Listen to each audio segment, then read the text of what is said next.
France Info, 6h, 10h, Victor Matet.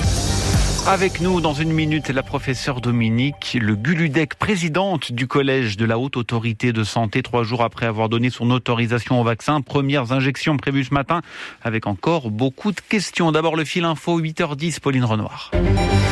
Les habitants de la Manche et du Finistère se préparent à affronter la tempête Bella. Vigilance orange au vent violent jusqu'à midi.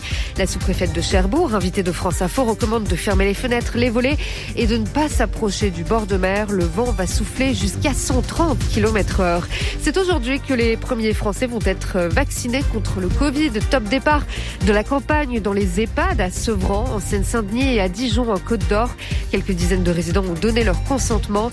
Les soignants à risque vont aussi être vaccinés. 1 million de doses est réservé aux personnes âgées et vulnérables. Nous sommes loin des 5000 contaminations par jour. Le ministre de la Santé s'inquiète dans une interview au Journal du Dimanche. Encore 1500 hospitalisations quotidiennes.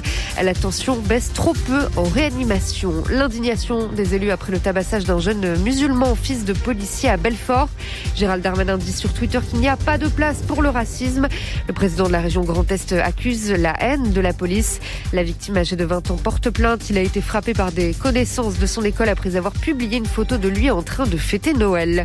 Un bac de dernière minute pour les lycéens. Cette année, le gouvernement s'accorde sur le droit de modifier les épreuves 2 semaines avant à cause des incertitudes liées à l'épidémie.